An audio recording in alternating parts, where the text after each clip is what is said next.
ஏழாம் அதிபதியும் குரு பார்த்தால் இளமையில் திருமணம். ஸ்டெல்லார் அஸ்ட்ராலஜியில் எழுதியிருக்கிறாரு, படித்து பாருங்க. சரிங்களா? இப்போ இது வந்து பார்த்தீங்கன்னா அத்தனை ரூல்களும் அழகாக பொருந்தது. லக்னாதிபதி 10ல், ஏழாம் பாவத்தில் குரு, விருச்சிகத்தில் சந்திரன்.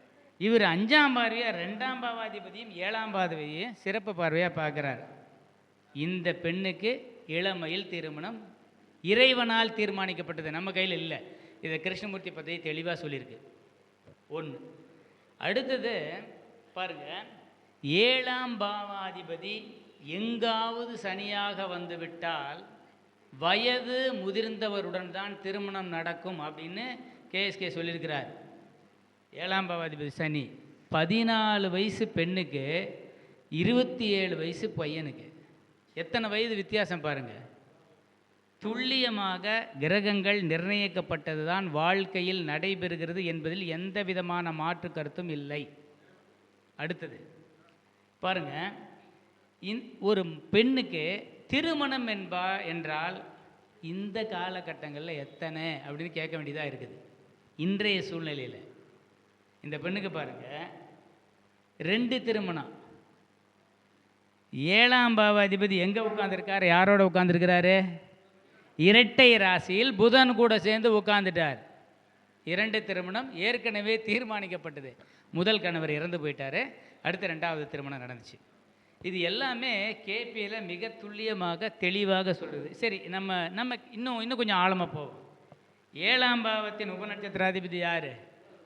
அங்கேயே மறுபடியும் 2 திருமணங்கிறத உறுதியாக சொல்லிட்டாரா? சரி, இங்கே பாருங்கள், 7ஆம் பாவத்தினுடைய நட்சத்திராதிபதி யார்? ராகு. இவர் என்ன சொல்கிறாரோ அதை இவர் நடத்துவாரா நடத்த மாட்டாராங்கிறது தான் நம்ம மேட்டர் டிசைடிங் ஃபேக்டர்னு சொன்னோம். 7ஆம் பாவத்தினுடைய நட்சத்திராதிபதி ராகு இங்கே பாருங்கள் எங்கே இருக்கிறாரு? சந்திரனோட சேர்ந்து விருச்சிகத்தில் இருக்கிறார்.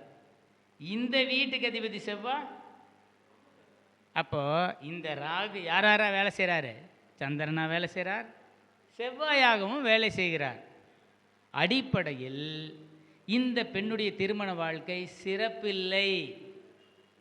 ஏன்? இங்கே பாருங்க, இந்த 7ஆம் பாவாதிபதி நமக்கு என்ன சொல்லியிருக்கார் ரூலு? 7ஆம் பாவாதிபதி எங்காவது 6-10 தொடர்பு கொண்டால் திருமண வாழ்க்கை சிறப்புறாது. எங்கே உட்காந்துருக்கார் பாருங்க? 10ல் உட்காந்துருக்கார். 11வது வீடு, ஆனால் 10ஆம் பாவத்தின் பலனை தான் தருவார் சனி நம்ம கேபி படி.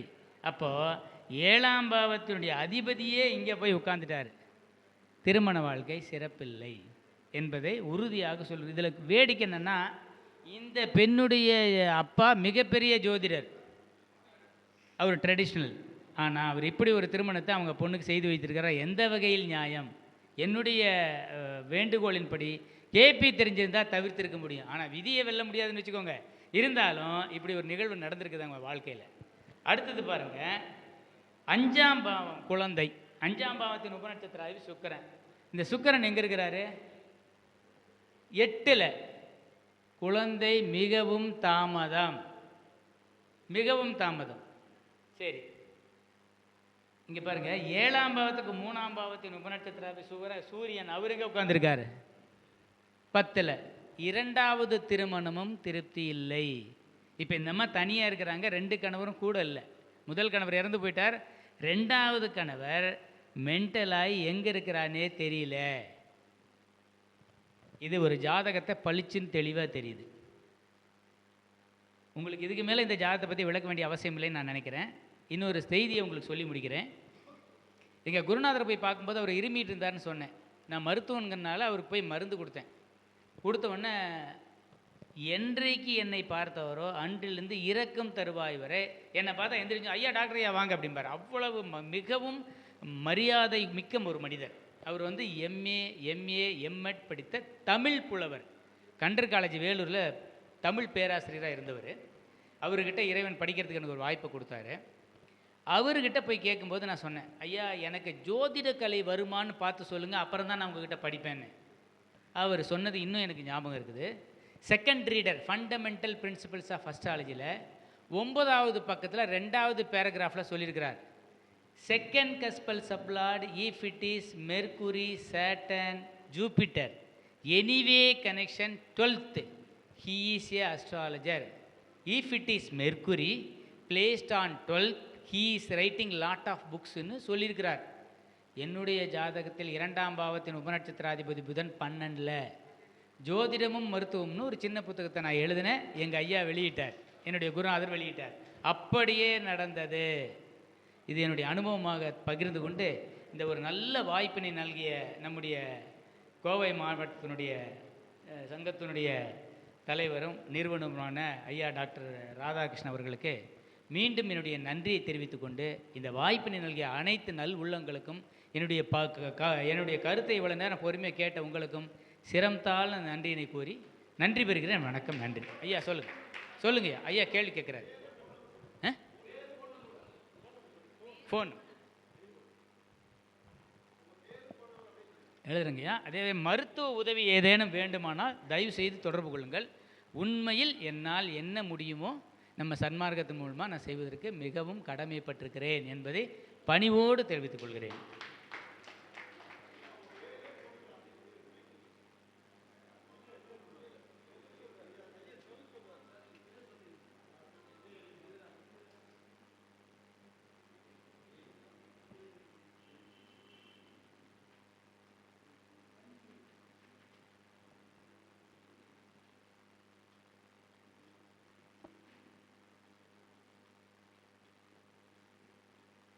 இன்னொரு வேண்டுகோளை வைக்கிறவங்களுக்கு, குணப்படுத்த முடியாத வியாதியினால் யாராவது கஷ்டப்பட்டாங்கன்னா எனக்கு ₹1 கூட ஃபீஸ் கொடுக்க வேண்டாம். என்னை தொடர்பு கொள்ளுங்கள். அவங்களுடைய தொந்தரவுகளை கேட்டு என்னுடைய மருத்துவமனையில் நான் கம்ப்ளீட்டாக அனலைசிஸ் பண்ணிவிட்டு அவங்களுக்கு மருந்தை சொல்லுகிறேன். அவங்க சாப்பிட்டு குணப்படுத்திக்கலாம் என்பதை இந்த நேரத்தில் பணிவோடு கேட்டுக்கொள்கிறேன். ஐயா சேலம். என்னுடைய பெயர் டாக்டர் ஆர் விஜயலிங்கம்.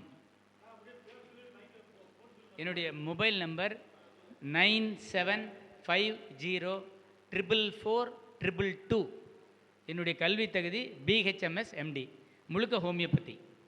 நான் ஒரு 40 ஆண்டு காலமாக நிறைய நோயாளிகளை, குணப்படுத்த முடியாத நோயாளிகளை என்னால் முடிந்த உதவி செய்து இறைவன் அருளால் குணமாக இருக்கிறாங்க. நான் செய்யலை, இறைவன் வழிகாட்டுறாரு, என்னை சந்திக்கிறாங்க. நாம் இறைவன் என்ன புத்தியில் கொடுத்துருக்காரோ அதை மருந்தாக கொடுக்குறோம். முழுமையாக குணமடைஞ்சிருக்காங்க.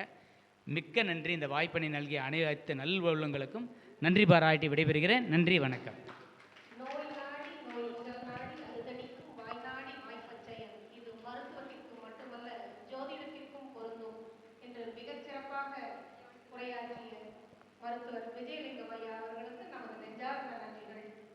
நம் மருத்துவர் ஐயா அவர்களுக்கு இப்போ நாம் மரியாதை செய்ய இருக்கிறோம். அடுத்தது நாம் உணவு இடைவெளிக்காக இப்போ நாம் நிறுத்துகிறோம். ஷார்ட் போட்டு மதியானம் நம்ம ஜோதிட ஆய்வு தொடரும். மதியானத்துக்கு மேலே என்ன முக்கிய தகவல்கள் அப்படின்னா, இப்போ சூலூர் அப்படிங்கிற இடத்துலிருந்து உலக மகளிர் சோதிட பேரவையிலிருந்து நமது பெண்மணிகள் தங்களுடைய ஆய்வை முன்வைக்கிறாங்க. அதுக்கு பின்னாலே அகத்தியர் சோதிட அமைப்பு, வாருங்கள் வளர்வோம் சோதிட அமைப்பு, கருவூரார் சோதிட அமைப்பு ஆகிய அமைப்புகளை எல்லாம் தங்களுடைய ஆய்வுகளை முன்வைக்க இருக்கிறார்கள். மிக மிக முக்கியமான செய்தி என்னவென்றால், நீங்கள் சோதிடத்திலே என்ன சொல்ல நினைக்கிறீர்கள் என்பதை உங்களுக்கு சோதிட டயக்ராம் வேணும்னா போட்டுக்கலாம், வேண்டாம்னா விட்டுலாம். ஏன்னா இனி கேபி கிடையாது. டயக்ராம் இல்லாமல் கேபி சொல்ல முடியாது. அடுத்த செய்தி என்னென்னா, நீங்கள் சொல்லக்கூடிய சாதகம் நிரூபணம் செய்திருக்கிறீர்கள் அப்படின்னு நடுவர் நினச்சி 2 சோதிட தொடர்பிலிருந்து விலகி இருக்கின்ற ஒருவர் சோதிட எக்ஸ்பர்ட், இன்னொருவரும் சோதிடம் தெரிந்தவர் தான். 2 பேர் நடுவராக இருக்க போகிறாங்க. சிறந்த 3 4KP சோதிடர்கள் ஒவ்வொருவருக்கும் 3,000 ரூபாய் பரிசாக 3 பேருக்கு அளிக்க இருக்கிறோம்.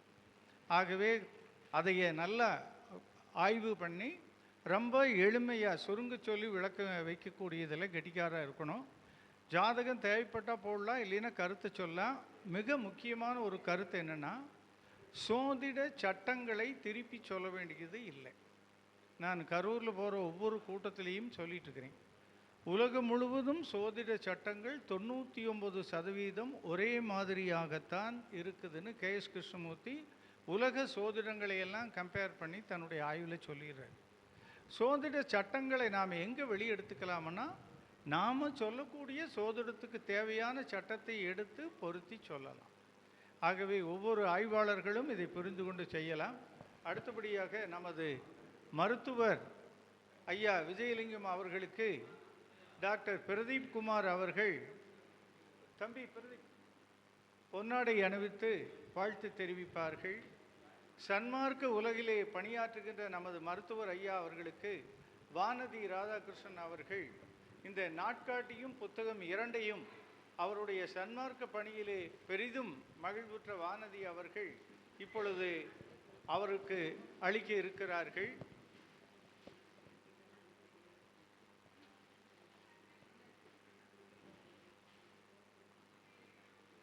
பலத்த கைதட்டலை கொடுக்கலாம். இந்த இடத்திற்கு மிகவும் பொருத்தமான மனிதர். நாட்காட்டி புத்தகத்தையுமே வானதியே கொடுத்துடலாம். இவருடைய சன்மார்க்க பணி ஓங்கி பல்வேறு உயிர்களை காக்கின்ற பணியை வள்ளல் பெருமானுடைய அருளும் அருட்பெரும் ஜோதி ஆண்டவரும் இவருக்கு அருளட்டும் என்று சொல்லி உணவு இடைவேளைக்கு அனைவரும் செல்லலாம் என கேட்டுக்கொள்கிறேன். நன்றி, வணக்கம்.